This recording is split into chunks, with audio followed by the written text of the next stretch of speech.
Set of का chapter है अगला हमारा। अब हम बोलेंगे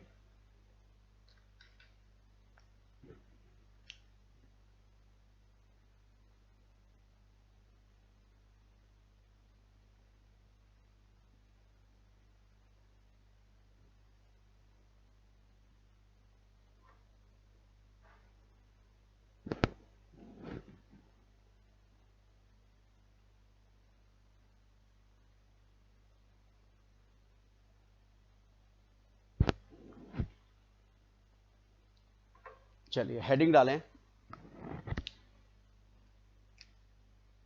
set of losses. Set of losses.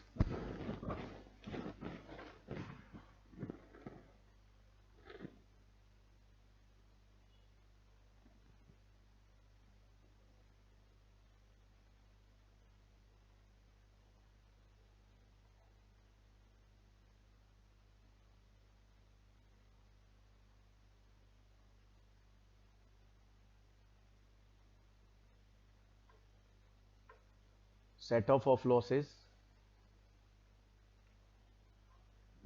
देखिए पहले बताता हूं मैं आपको सेट ऑफ होता क्या है।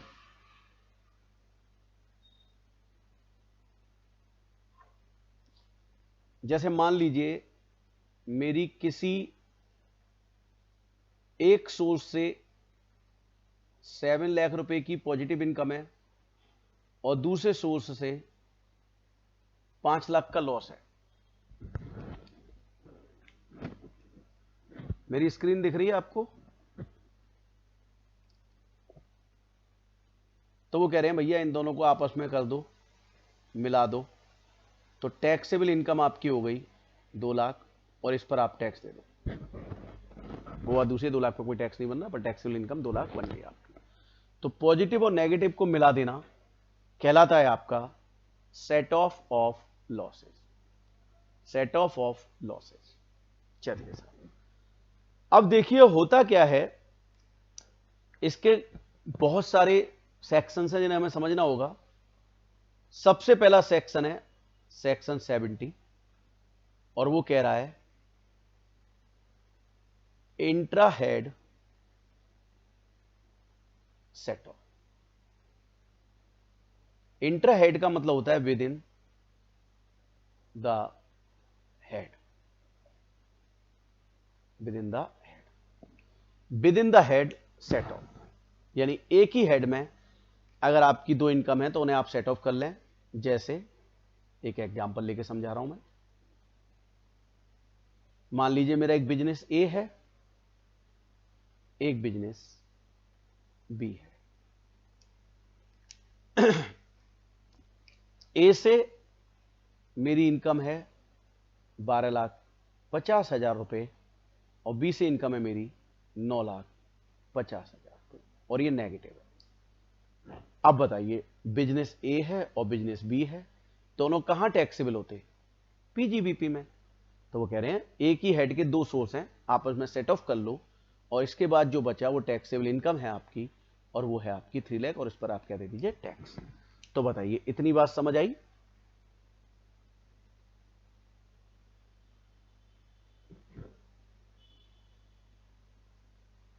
चलिए अब हमारी गवर्नमेंट क्या कह रही है कि भैया ये सेक्शन हम कह तो रहे हैं कि एक ही हेड में विद इन द हेड अगर कोई लॉस है तो वो आप सेट ऑफ कर लीजिए, बट यहां पर भी हमारी कुछ कंडीशंस हैं, एक्सेप्शन, कुछ अपवाद हैं, एक्सेप्शन है और वो हम सेट ऑफ नहीं करने देंगे। चलिए साहब पहला एक्सेप्शन देख लेते हैं क्या है।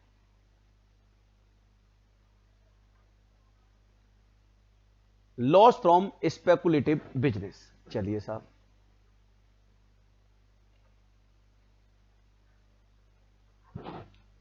पहला है loss from speculative business.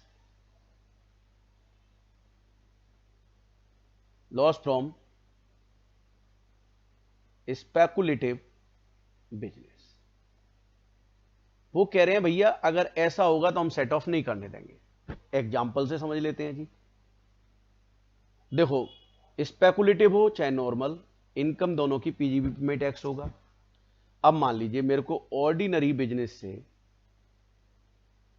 Loss है 7 लाख का और स्पेकुलेटिव बिजनेस से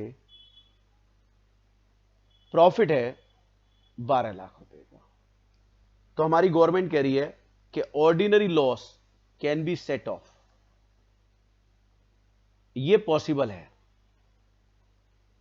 आप ऐसा कर सकते हैं। तो टैक्सेबल इनकम रहेगी आपकी 5 लाख। बट अगर उल्टा होता तो reverse case is not possible, not possible. उस केस में क्या होता, टैक्सेबल इनकम 12 लाख, पीजीवीपी, मतलब अगर उल्टा होता तो ये ऑर्डिनरी बिजनेस होता, ये लॉस होता, तो 12 लाख नहीं, फिर ये 7 लाख होता। 7 लाख पीजीवीपी की इनकम हो जाती और स्पेकुलेटिव लॉस जो है 12 लाख रुपए का, कि उल्टा केस होता तो ये लॉस और ये इनकम हो जाती, तो ये आपका कैरी फॉरवर्ड हो जाता। और फिर सेक्शन 73 के हिसाब से आप इसे स्पेकुलेटिव बिजनेस के लॉस को केवल स्पेकुलेटिव बिजनेस से ही सेट ऑफ कर सकते हैं। तो ध्यान से सुने, ऑल्दो दोनों बिजनेस की इनकम पीजीबीपी में ही टैक्सेबल है, बट गवर्नमेंट कह रही है कि ordinary loss can be set off from speculative business income, but speculative loss can not be set off from ordinary business income. बोलिए, एकदम समझ आया फर्स्ट एक्सेप्शन? फटाफट से बताएं please.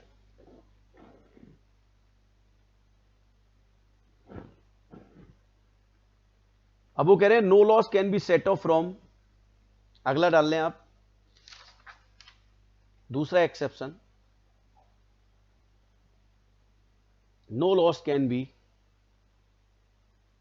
Set off from owning and maintaining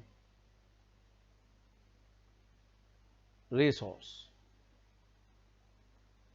यानी जो race course में घोड़े दौड़ते हैं उनके ओनिंग एंड मेंटेनिंग की बात हो रही है।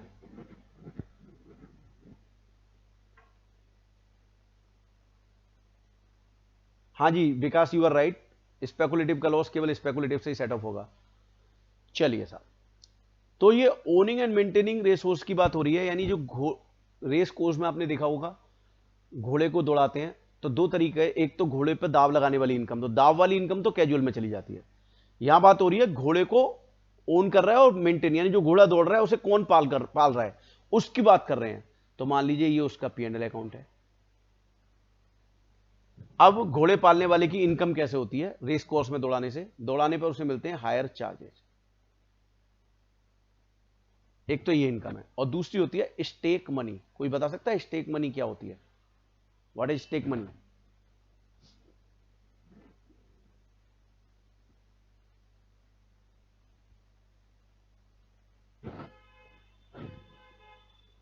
देखिए, stake money just like tip, जैसे होटल में हम खाना खाते हैं तो वेटर को टिप दे देते हैं, ऐसी जिसका दाव लगता है, दाव लगने के बाद उसमें से वो कुछ पैसे टिप के तौर पर घोड़े के मालिक को देता है कि भैया इसको और बढ़िया से मेंटेन कर, अगली बार फिर लगाऊंगा दाव। ठीक है, अब बात आती है कि ये दोनों तो कमाई हो गई, खर्चा क्या है? देखो, घोड़ा घास खाता है, चना खाता है, और लाइव बॉय केवल घोड़ों के नहाने के काम आता है ना, और उनके पैर में लगती है नाल, देखा हुआ लोहे की सी। अब घोड़ों ने खाया पिया ज्यादा और कमाई की कम, और ये हो गया नेट लॉस। अब वो कह रहे हैं इस नेट लॉस का हम सेट ऑफ कैसे करें? तो कह रहे हैं अगले 4 इयर्स तक कर सकते हैं, केवल इसी बिजनेस से कर सकते हैं, और ये बिजनेस क्या होना जरूरी है? कंटिन्यूड होना जरूरी है। देखिए, स्पेकुलेटिव लॉस भी आप कर सकते हैं अगले 4 साल तक, पर वहां कंटिन्यू होना जरूरी नहीं है। आगे का मैं सेक्शन 73 अभी बता रहा हूं आपको कि स्पेकुलेटिव लॉस है, अगले 4 साल तक सेट ऑफ कर सकते हैं, और सेम बिजनेस कंटिन्यू करना जरूरी नहीं है। पर 74A ये आगे वहां आएगा और डिटेल में, तो कह रहे हैं 4 साल तक सेट ऑफ कर सकते हैं, पर ये बिजनेस आपको कंटिन्यू करना पड़ेगा। ठीक है, तो बोलो यहां पर ये बात समझ आई या नहीं आई? यानी घोड़ों का लॉस केवल घोड़ों से सेट ऑफ कर सकते हैं, गधों से नहीं, मतलब किसी और से नहीं, राइट? तो यहां पर हम एक डायलॉग याद करेंगे, अपने अपने होते हैं। घोड़ों का अपना कौन होगा? घोड़ा ही होगा। क्लियर? तो ये पॉइंट क्लियर है, समझ आया?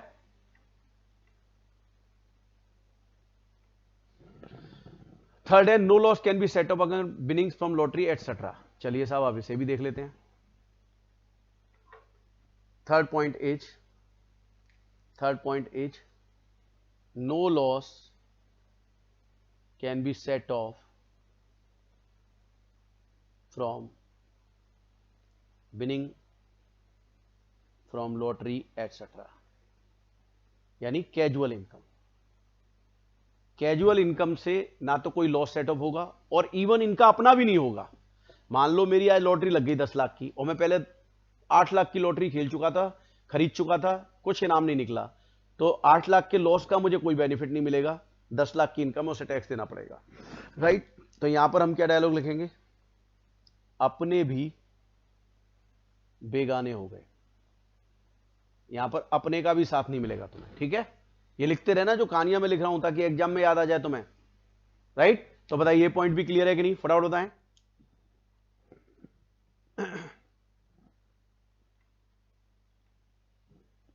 अगला है loss from a source which is exempt. अब मैं आपसे पूछ रहा हूं, ऐसे बताओ लिख लो पहले,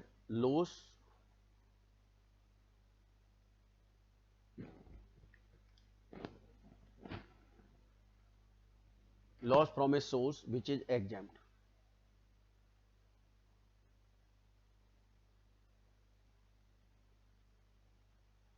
which is exempt, loss from a source. नहीं, ये वाला लॉस तरुण ये तो डेड हो गया बेटा, ये लिख लो इसके आगे डेड, डेड लॉस, कोई एडवांटेज नहीं, हमेशा के लिए गया है डेड लॉस।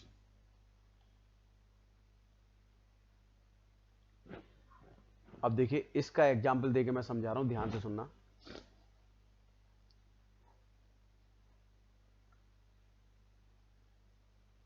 एग्रीकल्चर इनकम बताओ एग्जाम्प्ट होती है टैक्सेबल होती है?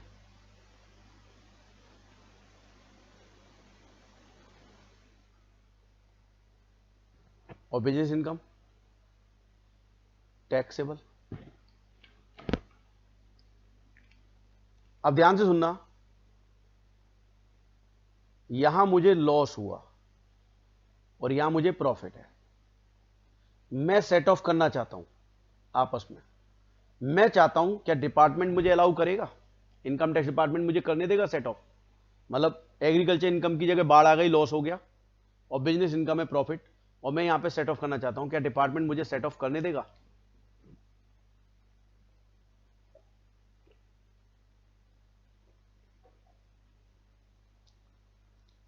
देखिए यहां पर वो नहीं करने देगा, क्यों? वो कह रहा है भैया अगर तेरी यहां हजारों करोड़ इनकम होती तो एग्जाम्प्ट होती कि नहीं होती, तो मैं क्यों अब तेरा टैक्सेबल करूं, मतलब मैं क्यों तेरे को टैक्सेबल प्रॉफिट से सेट ऑफ करने दूं? तो वो मुझे टैक्सेबल प्रॉफिट से सेट ऑफ नहीं करने देगा। क्लियर? चलिए अब मैं उल्टा कर देता हूं, यहां करता हूं प्रॉफिट, मतलब यहां हम लिख देंगे डिपार्टमेंट नॉट अलाउड, अलाउ ही नहीं करेगा। अब यहां प्रॉफिट है और यहां लॉस है। अब बताइए, अब मैं खुद करना चाहूंगा, मैं खुद करना चाहूंगा क्या?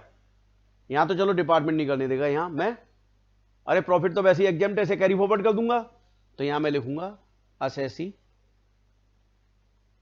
खुद नहीं करना चाहेगा।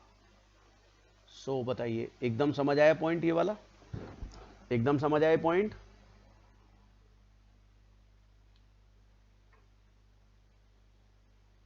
एग्रीकल्चर का भी कोई लॉस कैरी फॉरवर्ड नहीं होगा दोस्त, जब इनकम ही आपकी एग्जाम्प्ट है तो कोई लॉस से कोई मतलब नहीं है, भूल जाइए आप, जरूरत ही नहीं है।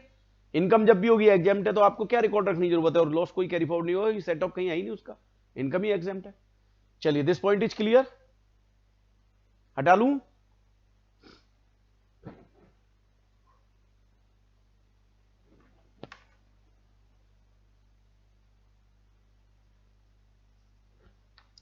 चलिए ये हटा रहा हूं मैं। पॉइंट नंबर 5 लिखेंगे अब हम, कैपिटल लॉसेस। हमने देखा कैपिटल गेन दो प्रकार के होते हैं, short term capital gain, long term capital. अभी लॉस की बात कर लेते हैं, दोनों लॉस है। तो हमारी गवर्नमेंट कह रही है short term can be set off from short term capital gain और long term capital gain same year और up to 8 years set off हो जाएंगे, पर एलटीसी केवल लॉन्ग टर्म कैपिटल गेन से होगा, सेम ईयर और up to 8 years. Short term capital gain can be set off from short term and long term capital gains in the same previous year और up to next 8 years, but long term capital loss can only be set off from long term capital gain. That's all. बताइए समझ आई बात या नहीं आई? फटाफट बताएं।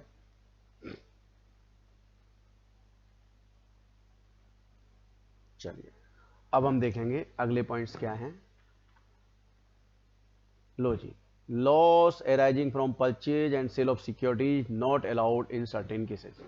कल एक स्टूडेंट ने मुझे बोला था कि सर डिविडेंड स्ट्रिपिंग बता दो। तो देखो ये पॉइंट नंबर 7 डिविडेंड स्ट्रिपिंग है, 6 और 7 है बोनस स्ट्रिपिंग। तो मैं सीधा अब आपको लेके चल रहा हूं 94.7 और 94.8 पर। ये आगे 94.7 और ये 94.8। चलिए ध्यान से सुनना प्लीज, बहुत टेक्निकल सेक्शन है। सावधानी हटी और दुर्घटना घटी, ध्यान रखना। सावधानी हटी और दुर्घटना घटी, इसलिए बहुत ध्यान से सुनना है आप लोगों ने। मैं बहुत आराम आराम से करा रहा हूं ये सेक्शन। हेडिंग डालिए डिविडेंड स्ट्रिपिंग सेक्शन 94.7। मैं एक एग्जांपल ऐसा लूंगा जिसमें मैं आपको बताऊंगा सीपीटी लॉस नोट। सीपीटी क्या था भाई? सीपीटी क्या है? Capital gain loss note. अच्छा,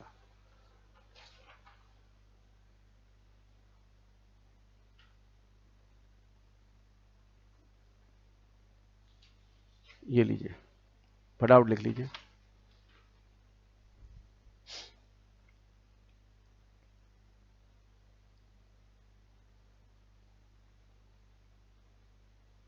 हो गया?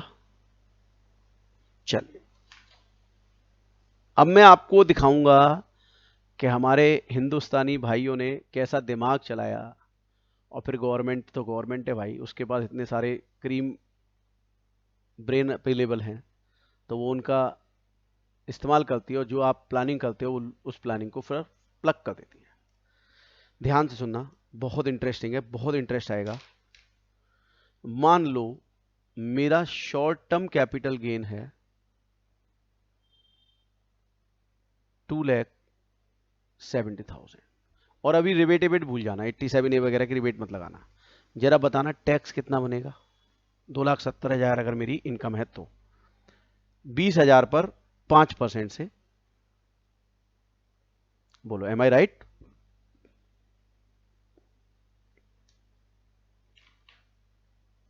चलो अब मेरी बात को ध्यान से सुनना है क्योंकि अभी दिमाग चलाना है। मैं 2,70,000 पर 1,000 रुपए टैक्स दूंगा तो मेरा वाइट होगा 2,70,000। यानी जितने पे टैक्स देते हैं उतना ही वाइट होता है। बोलो हाँ है ना?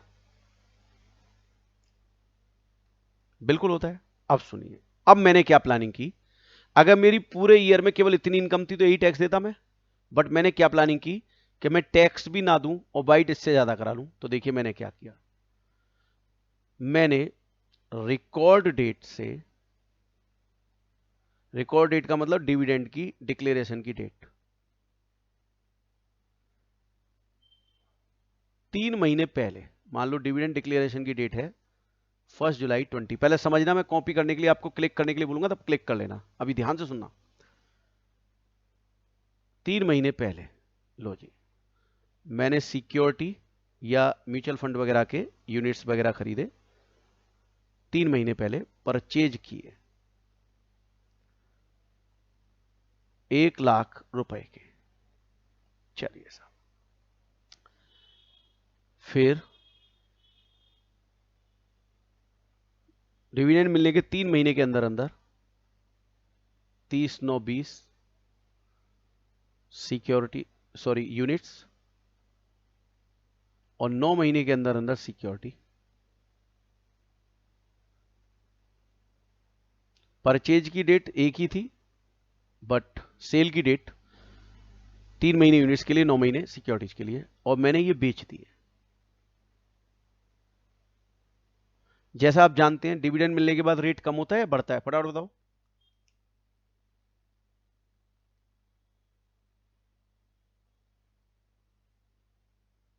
कम होता है, कम हो गया।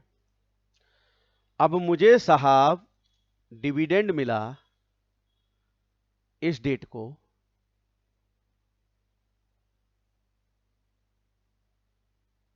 25,000 रुपीज।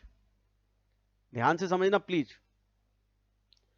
अब हमने क्या किया साहब, एक ही साल में सब कुछ हो गया, 3 महीने पहले के अंदर, 3 महीने 9 महीने के अंदर, तो शॉर्ट टर्म होगा। मैंने बेचा 80,000 रुपए में। कॉस्ट ऑफ एक्विजिशन क्या थी, 1,00,000 रुपए। 20,000 रुपए मेरा शॉर्ट टर्म कैपिटल लॉस हो गया। बताओ ये बात समझ आई कि नहीं आई, short term capital loss.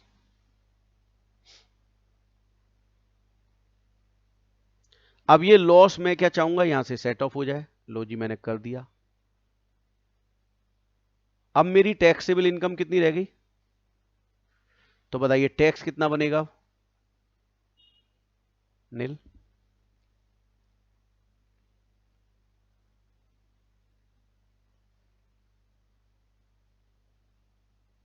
Right.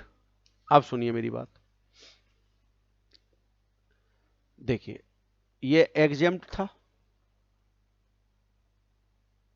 तो वैसे ही वाइट हो गया, और 2.5 लाख वैसे वाइट, यानी 2,75,000 वाइट हो रहा है विदाउट पेइंग टैक्स। और अगर टैक्स पे कर रहे थे तो 270 हो रहा था, और 1,000 रुपए जेब से जा रहे थे। बताइए समझ आई कहानी, क्या कर रहे थे, क्योंकि डिविडेंड एग्जेम्प्ट था।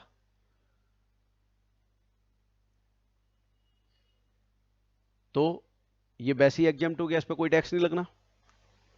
हाँ अब नहीं होगा तरुण, पर अभी इसमें कुछ किया नहीं उन्होंने, इसलिए मुझे आपने भी पूछा था तो बता रहा हूं, वैसे ही बताना पड़ रहा है। तो ये स्थिति उस समय की थी, अब तो कोई दिक्कत ही नहीं है। तो बताइए टैक्स दिया 270 पे 1,000, तो वाइट हुआ 270। अब देखिए 250 पे टैक्स जीरो, और 25, 275 वाइट हो गया। तो जब ये सेक्शन एप्लीकेबल था तो क्या स्थिति थी, सुन लीजिए ध्यान से प्लीज। गवर्नमेंट बोली भैया to the extent of 2,00,000 loss जो है हमारा, ये to the extent of dividend हम सेट ऑफ नहीं होने देंगे। इसका मतलब ये सेट ऑफ नहीं हो रहा था, तो टैक्सेबल इनकम 270 और 1,000 पर 1,000 रुपये आपको टैक्स देना पड़ रहा था। ठीक है, लेकिन अगर मान लीजिए यही डिविडेंड 15,000 होता, तो वो क्या करें, to the extent of dividend set off नहीं होने देंगे। लॉस 20,000 था तो 15,000 तक सेट ऑफ नहीं होने देते, तो 5,000 हो जाता, फिर 2,65,000 टैक्सेबल इनकम होती। बोलो बात समझ आई या नहीं आई, सब लोग बताएं फटाफट।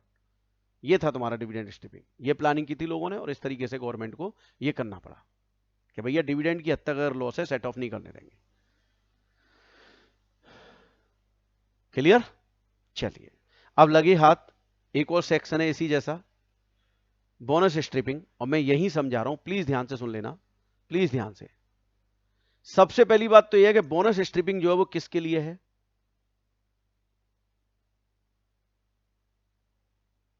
सेक्शन 94(8). हाँ अब नहीं होगा इश्ता, बिल्कुल ठीक कह रहे हो आप।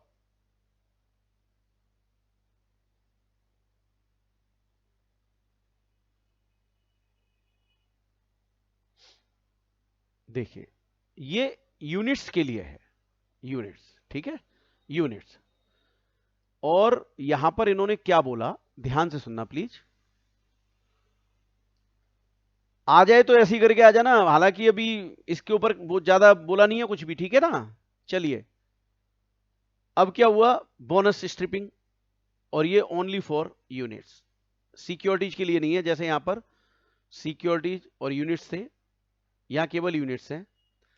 बस थोड़ा सा ध्यान से सुनना, थोड़ा सा ध्यान से, प्लीज ध्यान से सुनना, बहुत ध्यान से सुनना। मान लो इसकी जगह रिकॉर्ड डेट पे मुझे बोनस यूनिट्स मिले, और बोनस यूनिट्स फ्री में मिलते हैं, मान लो 1000 बोनस यूनिट्स मिल गए, तो कॉस्ट ऑफ एक्विजिशन क्या होती है? नील, फ्री में मिले। प्लीज ध्यान से सुनिए, बोनस स्ट्रिपिंग के बारे में बता रहा हूं, फ्री में मिले। अब वो ये कह रहे हैं सेट ऑफ अभी भी नहीं कर सकते आप, जो ये करना चाह रहे हो ना यहाँ पे, ये सेट ऑफ अभी भी नहीं करने देंगे ये वाला, यानी अभी भी आपको इतने पे ही टैक्स देना है, यानी यहाँ डिविडेंड था तो यहाँ बोनस। फिर गवर्नमेंट ये बोली कि भैया जितना लॉस तुम्हें हुआ है हम सेट ऑफ तो नहीं करने दे रहे तुम्हें, बट इसे हम क्या बना देंगे? कॉस्ट बना देंगे इन बोनस यूनिट्स की। अब जरा बताइए सोच के कि जो बोनस यूनिट मुझे फ्री में मिले और मान लो 1 लाख रुपए के बिक जाते, तो 1 लाख पूरे का पूरा कैपिटल गेन होता। अब वो कह रहे हैं नहीं जी उनकी कॉस्ट अब हम 20,000 मान लेंगे, तो बताइए 1 लाख में बिकेंगे और 20,000 का है, तो फिर कैपिटल गेन क्या होता? 80,000 होता। और अगर लॉन्ग टर्म होता तो फिर 20,000 का इंडेक्स भी करते। बोलो हाँ है ना? तो गवर्नमेंट ने जो शॉर्ट टर्म प्लानिंग थी वो प्लग की आपकी, और गवर्नमेंट ने बोला कि भैया जो लॉस है वो हम अभी सेट ऑफ नहीं करने दे रहे आपको, अगर आपने ये 9 महीने के अंदर किया है। मतलब उस केस में ये वाला नहीं है, यूनिट्स 3 महीने में खरीदे और 9 महीने के अंदर बेच दिए, तो जो यूनिट्स आपको फ्री मिले उनकी कॉस्ट वो होगी जो लॉस है। तो बताइए ये सेक्शन भी समझ आया? फटाफट बताएं प्लीज।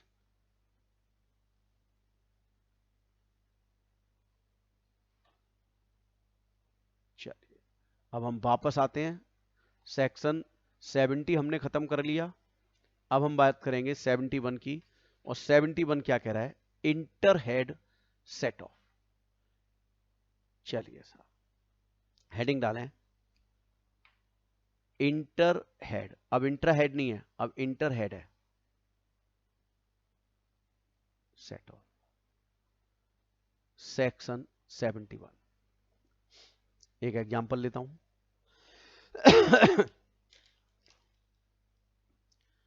मान लीजिए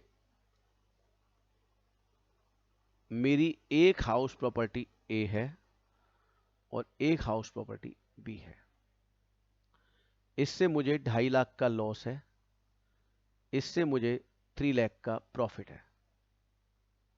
फिर मेरा एक बिजनेस है ए, 6 लाख रुपए पॉजिटिव, और बिजनेस बी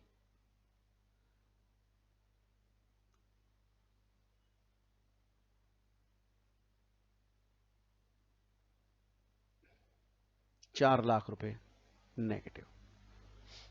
अब अगर ऐसा है तो क्या करें? देखिए ध्यान से, सबसे पहले सेक्शन 70 लगाऊं या 71 लगाऊं? सब लोग बताएं फटाफट, इंट्रा हेड या इंटर हेड? 70। तो 70 में ये सेट ऑफ किया, तो जरा बताइए सेक्शन 70 मैंने लगाया तो यहां पर पॉजिटिव इनकम आ गई 30,000, सॉरी 50,000, और ये आ गई आपकी पॉजिटिव इनकम 2 लाख। ये पीजीबीपी की और ये हाउस प्रॉपर्टी की। ठीक है, टैक्स दे दो, काम खत्म, सेक्शन 70 लग गया। सर तो थोड़ा कुछ टेक्निकल करो। लो जी टेक्निकल ऐसे कर देता हूं, ये देखो अब उल्टा कर दिया मैंने ये। अब बताइए अब स्थिति क्या होगी? अब ये लॉस हो गया, बोलो हाँ है ना? 50,000 का बच गया कि नहीं बच गया हाउस प्रॉपर्टी का? यस। तो ये पहले 70 लगाए, यहां भी सेक्शन 70 लगा। अब क्या लगाऊं बताइए? सेक्शन 71। अब ये इंटर हेड हो जाएगा, यानी हाउस प्रॉपर्टी का लॉस मैं पीजीबीपी से सेट कर रहा हूं, और सेट ऑफ क्या है? ये 50 का लॉस है, 2 लाख का पॉजिटिव है। तो बताइए 1,50,000 मेरी किस हेड की इनकम है? पीजीबीपी की। और मुझे क्या देना है इस पर? टैक्स। बोलो बात समझ आई या नहीं आई? पहले इंटर हेड करो, देन इंटर हेड करो। बोलो बात समझ आई कि नहीं आई? अब हम बुक में देखेंगे कि बुक ने क्या कलाकारी की है, क्या क्या प्रोविजन है। ध्यान से देखें आप।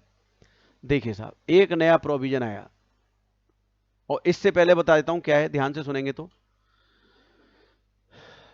बिजनेस लॉस हम पीजीबीपी की, मतलब बिजनेस लॉस सैलरी हेड से सेट ऑफ नहीं कर सकते। बिजनेस लॉस सैलरी हेड से सेट ऑफ नहीं होगा। दूसरा, कैपिटल लॉस भी किसी हेड से सेट ऑफ नहीं होगा। कैपिटल गेन से कोई भी हेड सेट ऑफ कर लीजिए आप, बट कैपिटल लॉस किसी हेड से सेट ऑफ नहीं होगा। दो बातें याद रखनी है, बिजनेस लॉस सैलरी से सेट ऑफ नहीं, कैपिटल लॉस किसी भी हेड से सेट ऑफ नहीं, ये दो बात। और तीसरी ये इंपॉर्टेंट बात आई, और वो क्या कह रहा है, देखिए पढ़ेंगे आराम से। In respect of any assessment year, the net result of computation of income from house property is a loss, and thus any income under any other head of income shall not be entitled to set off such loss to the extent of 2 lakh against income over the head। यानी अगर house property का loss है, please अब ध्यान से सुनना, ये बड़ा इंपॉर्टेंट पॉइंट बताने जा रहा हूं। अगर हाउस प्रॉपर्टी का लॉस है, एक एग्जांपल और ले लेता हूं। मान लीजिए हाउस प्रॉपर्टी से ए से मुझे 3 लाख का लॉस, हाउस प्रॉपर्टी बी से मुझे सिर्फ 50,000 की इनकम, इसके बाद बिजनेस ए से 5 लाख का प्रॉफिट, बिजनेस बी से 2 लाख का लॉस। एग्जाम्पल समझिए मैं क्या कह रहा हूं। अब सबसे पहले मैंने क्या लगाना है, सेक्शन 70 के हिसाब से यहां 2,50,000 हाउस प्रॉपर्टी का लॉस आ गया। फिर सेक्शन 70 3 लाख रुपए पीजीबीपी की पॉजिटिव इनकम आ गई। बताओ यहां तक क्लियर है कि नहीं, फटाफट बताओ।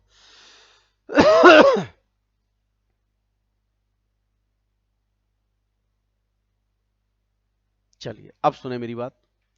अब सेक्शन 71 लगाना है।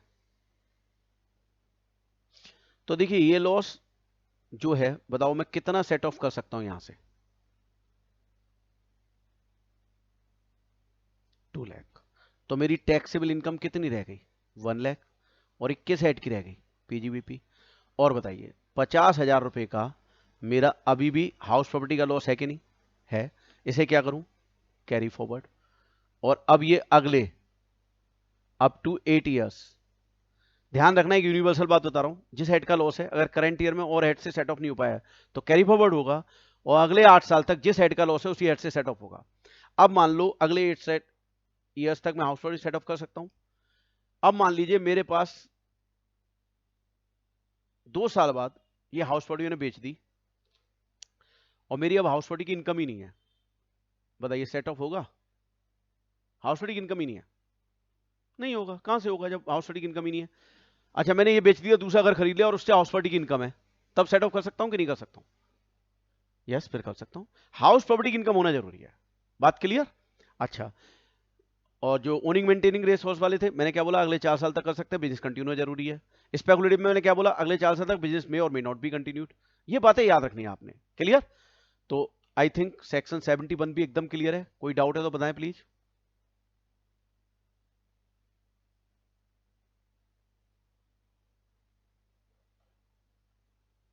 चलिए अब हम बात करेंगे 71 भी मैंने बता ही दिया। 72 बिजनेस लॉस की बात कर रहे हैं। वो कह रहा है other than speculative business loss. देखिए लिखा ना, where the loss under the other than speculative. क्यों, क्योंकि इसके लिए एक नीचे सेक्शन बना दिया, सेक्शन 73, राइट। तो मेरी बात ध्यान से सुने, 72 क्या कह रहा है, बिजनेस लॉस है और वो किसी और बिजनेस से सेट ऑफ नहीं हो पाया, कैरी फॉरवर्ड कीजिए, अगले 8 साल तक आप सेट ऑफ कर सकते हैं। सेम बिजनेस, सर एचपी अगर कोई और ले ले तो वो 50 लाख का लॉस कैरी फॉरवर्ड आपने, नहीं नहीं जी, ये वो नहीं है आपका जीएसटी, क्या स्टॉक खरीद लिया तो आपको आईटीसी मिल जाएगा, वो नहीं है। ये जो एसएससी है उसी को करना पड़ेगा। चलिए ठीक है तरुण। चलिए अब अगली बात, बिजनेस लॉस है, सेट ऑफ नहीं हो पाया, कैरी फॉरवर्ड कीजिए, अगले 8 साल तक आप सेट ऑफ कर सकते हैं। अब देखिए बिजनेस लॉस को सेट ऑफ करने के लिए क्या जरूरी है, एसएससी मस्ट बी सेम, बिल्कुल लॉजिकल है, जिसको लॉस हुआ है उसे ही सेट ऑफ मिलना चाहिए। और बिजनेस मे और may not be continued, business continue भी कर सकते हो नहीं भी कर सकते हो। मान लो लॉस दे रहा बंद करके दूसरा बिजनेस चालू करो, बिजनेस इनकम होगी, सेट ऑफ हो जाएगा। एसएससी मस्ट बी सेम के कुछ एक्सेप्शन है, पिता की डेथ हो जाती है और उसका बिजनेस लीगल है उसको मिल जाता है, तो फिर जो लॉस रह गया है वो सेट ऑफ भी लीगल है उसको मिल जाएगा, although SSC has been changed. अच्छा अब ये क्या कह रहे हैं, each year's loss is a separate loss. Yes, इसका मतलब क्या है, मुझे इस साल लॉस हुआ 8 लाख का, तो अगले साल से 8 लाख अवेलेबल है। अगले साल 10 लाख का लॉस हुआ तो उस 10 लाख के लिए उससे अगले साल 8 साल अवेलेबल है, और इस वाले लॉस के लिए जो 8 लाख का था उसके लिए 7 साल बचे। तो each year's loss is a separate loss. अच्छा एक बात और सोच के बताना, मैं पूछ रहा हूं आपसे, सोच के बताना कि मान लीजिए मेरे को 10 लाख का लॉस था लास्ट ईयर, और इस साल मुझे 2.5 लाख का प्रॉफिट हुआ। अब मुझे पता है 2.5 लाख का प्रॉफिट है, मैं सेट ऑफ कर दूंगा, तो 10 लाख के लॉस में 2.5 लाख सेट ऑफ हो गया, 7.5 लाख अगले साल सेट ऑफ कर लूंगा, तो अभी टैक्स जीरो। और 2.5 लाख सेट ऑफ नहीं भी करता तो भी टैक्स जीरो, तो मैं तो सेट ऑफ नहीं करूंगा। तो गवर्नमेंट कुछ करेगी इसके रिगार्डिंग? मैं तो चाहूंगा नहीं सेट ऑफ करना, गवर्नमेंट कुछ करना चाहेगी?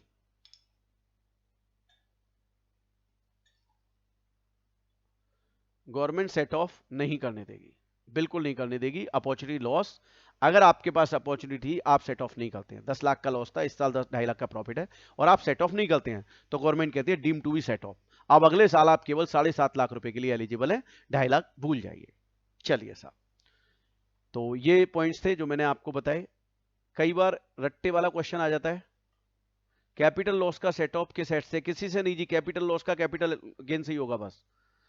ऑर्डर ऑफ सेट ऑफ ये तुम्हें याद करना है। और एक क्वेश्चन आ जाएगा, before deducting all these expenditure, sequence उल्टा सीधा होगा और प्रॉफिट बोल देंगे इतना प्रॉफिट है, तो आप बस इस सीक्वेंस में माइनस करते चले जाइए और टैक्सेबल इनकम निकाल के आ जाइए। जब सिंपल सा क्वेश्चन आएगा तो वो ऐसे ही आएगा। क्लियर? चलिए, अब सेक्शन 73, ये मैंने यहां तक डिस्कस कर लिया था कि 4 साल सेट ऑफ कर सकते हैं और बिजनेस में और मे नॉट बी कंटिन्यूड, लेकिन यहां पर एक्सप्लेनेशन था ये वाला, ये हमें समझना होगा। ये ध्यान से सुनना, बहुत ध्यान से सुनना, बड़ी इंपॉर्टेंट बात है यहां पर कि भैया स्पेकुलेटिव बिजनेस होता क्या है, पहले हमें ये पता होना चाहिए। स्पेकुलेटिव बिजनेस का मतलब होता है कि कोई भी प्रॉफिट या लॉस बिना डिलीवरी लिए और बिना डिलीवरी दिए हो जाए, ऐसे प्रॉफिट या लॉस को हम स्पेकुलेटिव प्रॉफिट या लॉस कहते हैं। A transaction is ultimately settled without taking और giving actual delivery of goods is called speculative profit और लॉस। ठीक है जी, स्पेकुलेटिव बिजनेस कहलाता है। सर एक एग्जाम्पल मैं देता हूं, जैसे आपने देखा होगा ऑनियन के रेट बढ़ जाते हैं, कभी 100 कभी 200, तो क्यों बढ़ते हैं? इसलिए बढ़ते हैं कि जिन लोगों को कैपिटल अच्छी खासी मात्रा में होती है, अच्छी खासे पैसे होते हैं, पूंजीवादी लोग होते हैं, उन्हें मालूम है। जैसे मान लो प्याज हिंदुस्तान में सबसे ज्यादा नासिक में पाई जाती है। अब मान लीजिए नासिक में बाढ़ आ गई, तो अब हमें मालूम है अगले सीजन में प्याज मिलना मुश्किल होगी। तो हमने क्या किया, मैं मान लो दिल्ली में हूं, तो दिल्ली की मंडी के लोगों के पास एडवांस भेज दिया कि भैया जिस पे जितनी प्याज है रोक लो। अब सब व्यापारियों ने रोक ली, होल्ड कर ली, बहुत बढ़िया बात। अब बाकियों की प्याज बिक गई, फिर मैंने बोला कि भैया ऐसा है मेरी प्याज बेचो 50 रुपए 100 किलो, 100 रुपए किलो। अब वो मेरी बेच रहे हैं और मेरी भी बिक रही है। तो भैया मैं जो डील की थी उसमें प्याज अपने गोडाउन तक लाया नहीं लाया, उन्हीं के पास रहनी थी और उन्हीं से बिकवा दी। तो होने वाला प्रॉफिट या लॉस जो था वो मेरा स्पेकुलेटिव प्रॉफिट या लॉस कहलाएगा। ऐसे ही शेयर्स में भी, शेयर्स इंट्राडे होता है ना, सेम डे। तो सेम डे क्या होता है, आपके अकाउंट में डिलीवरी नहीं आ पाती, तो आपने शेयर खरीदे और सेम डे बेच दिए, तो वो आपका स्पेकुलेटिव कहलाएगा। पर आज खरीदे और 10 दिन बाद बेचे तो आपके अकाउंट में आ गए, और फिर आप बेचोगे तो डिलीवरी भी देनी पड़ेगी, तो वो आपकी स्पेकुलेटिव नहीं कहलाती। अब देखिए यहां क्या कहा है उन्होंने, ध्यान से सुनना। अगर किसी कंपनी सबसे इंपॉर्टेंट बात है कंपनी, और उसका part of the business sale और परचेज करना है शेयर्स का, तो उतना हिस्सा जितना परसेंट वो बिजनेस कर रही है सेल और purchase of shares, that will be called speculative business. Sir थोड़ा क्लियर करो। लो जी एग्जाम्पल से क्लियर करता हूं, ध्यान से सुनना, ध्यान से सुनना। एक कंपनी है एक्स लिमिटेड, 80% बिजनेस उसका रेडीमेड गारमेंट्स का है और 20% सेल और परचेज ऑफ शेयर्स है। अब सेल और परचेज ऑफ शेयर्स वो करेगी तो इतना हिस्सा माना जाएगा स्पेकुलेटिव और ये माना जाएगा ऑर्डिनरी। क्लियर? तो अगर कोई कंपनी किसी अन्य कंपनी के शेयर्स खरीदती बेचती है और डिलीवरी ले लेती है और दे देती है तो भी, क्योंकि ये स्पेसिफिक लॉ है, कंपनी के लिए बना है, अदर देन कंपनी के लिए नहीं है, सिर्फ कंपनी के लिए। एक कंपनी किसी और कंपनी के शेयर्स खरीदती है और बेचती है, इवन डिलीवरी लेती है और देती है, तो उतना हिस्सा उसका क्या कहलाएगा, स्पेकुलेटिव। और स्पेकुलेटिव तो सीधी सी बात है, speculative loss can not be set off from ordinary business, but reverse case is possible.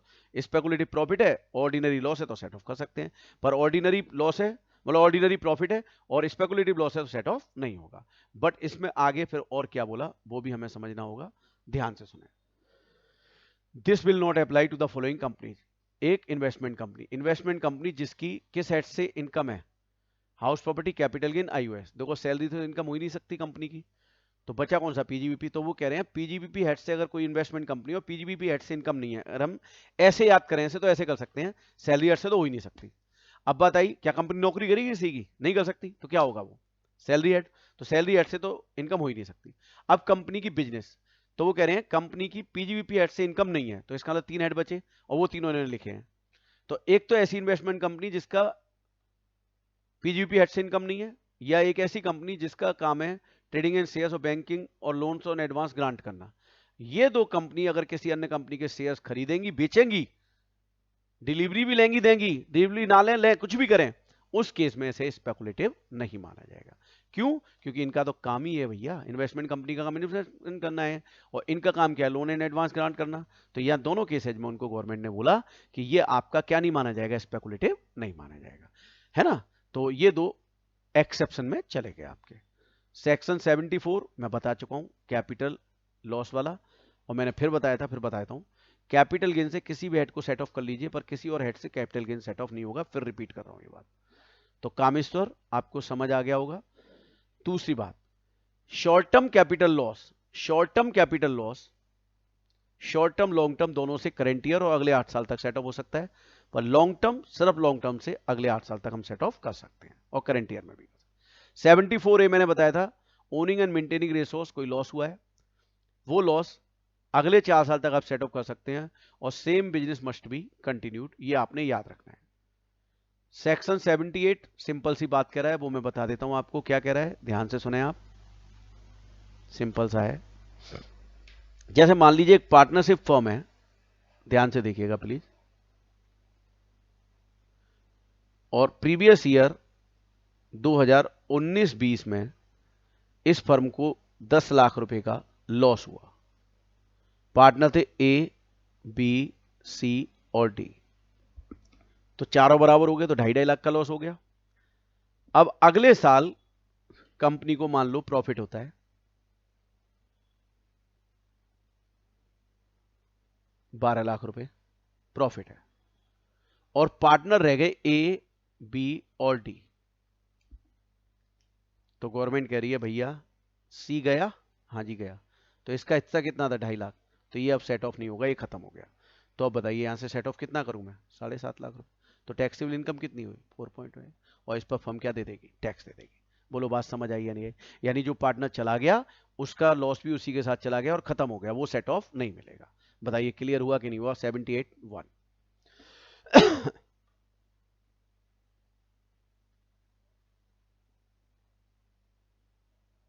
बस this was your set of. थोड़ी सी मैंने आज स्पीड ली थी, तो कोई दिक्कत हुई किसी को स्पीड में? फटाफट बताएं, एनी दिक्कत? नो दिक्कत, वेरी गुड। तो सबको एकदम क्लियर है आज का लेक्चर, फर्स्ट क्लास समझ आया, क्लबिंग एंड सेट ऑफ, बहुत बढ़िया।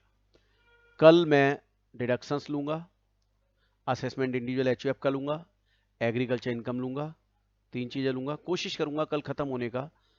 पीजीबीपी का किससे सेट ऑफ हो सकता है? पीजीबीपी करंट ईयर में, करंट ईयर में तो देखो, करंट ईयर में 2 बातें याद रखो, पीजीबीपी का लॉस सैलरी सेट ऑफ नहीं होगा, और कैपिटल लॉस किसी और हेड से सेट ऑफ नहीं होगा। और अब जब कैरी फॉरवर्ड हो रहा है तो बस जिस हेड का लॉस है उसी हेड से सेट ऑफ होगा, कैरी फॉरवर्ड हो गया तो जिस हेड का है उसी से सेट ऑफ होगा, बस ये याद रखो।